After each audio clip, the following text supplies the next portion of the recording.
ನಾನೇನು ಹೇಳಲ್ಲ, ನೀನೇ ಕೇಳಾಗಿದ್ದೀನಿ ಕೇಳು.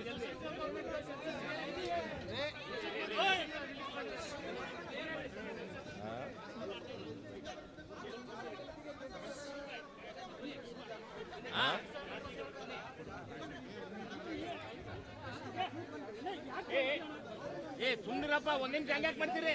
ಸುಮ್ನಿರು. ಈಗ ಕೇಂದ್ರ ಸರ್ಕಾರ ಜಾತಿ ಗಣತಿ ಮಾಡ್ತಾ ಇದೆ. ಅದು 27ನೇ ಇಸ್ವಿಯಿಂದ ಮಾಡ್ತಾರೆ. ಆದರೆ ಸೋಷಿಯೋ ಎಕನಾಮಿಕ್ ಸರ್ವೆ ಮಾಡ್ತೀವಿ ಅಂತ ಹೇಳಿಲ್ಲ ಎಲ್ಲೂ.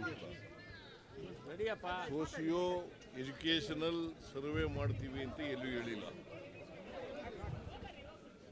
ಸಾಮಾಜಿಕ ಶೈಕ್ಷಣಿಕ ಸರ್ವೆ ಮಾಡ್ತೀವಿ ಅಂತ ಹೇಳಿಲ್ಲ. ನಾವು ಮಾಡ್ತಾ ಇರ್ತಕ್ಕಂಥದ್ದು ಸೋಷಿಯೋ ಎಜುಕೇಷನಲ್ ಸರ್ವೆ. ಸೊ ಅದ್ರ ಜೊತೆ ಜಾತಿ ಗಣತಿನೂ ಬರ್ತದೆ.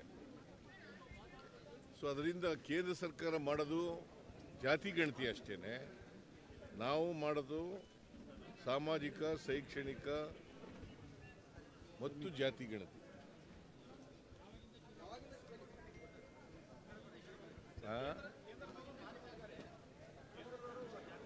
ಅಲ್ಪ ಅವ್ರು ಮಾಡಲಿ, ನಮ್ದೇನು ತಕರಾರು ಇಲ್ಲ. ನಾವು ನಮಗೂ ಅವ್ರಿಗೂ ವ್ಯತ್ಯಾಸ ಏನು ಅಂತಂದರೆ, ನಾವು ಸೋಷಿಯೋ ಎಜುಕೇಷನಲ್ ಸರ್ವೆ ಮಾಡೋದು, ಸೋಷಿಯೋ ಎಜುಕೇಷನಲ್ ಸರ್ವೆ.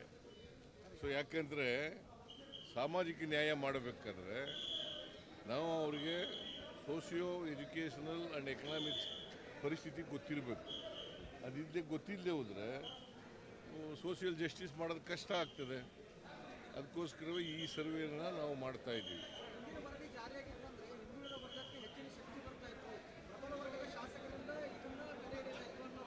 ಪ್ರಬಲ ದುರ್ಬಲ ಅಂತಲ್ಲ,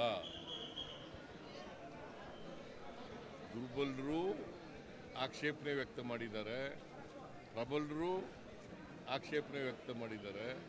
ಅದರಿಂದ ಮತ್ತೆ ಅದು ಎಲ್ಲಕ್ಕಿಂತ ಭಾಳ ಮುಖ್ಯವಾಗಿ 10 ವರ್ಷ ಆಗ್ಬಿಟ್ಟಿದೆ. Section 11 of the backward class act ಪ್ರಕಾರ, ಸೆಕ್ಷನ್ 11 ಕ್ಲಾಸ್ 1 ಅದರ ಪ್ರಕಾರ 10 ವರ್ಷ ಆಗಿದ್ದರೆ ಹೊಸ ವರದಿ ತರಿಸ್ಕೋಬೇಕು ಅಂತ ಇದೆ. ಅದಕ್ಕೋಸ್ಕರ ಮಾಡಿದ್ದೀವಿ.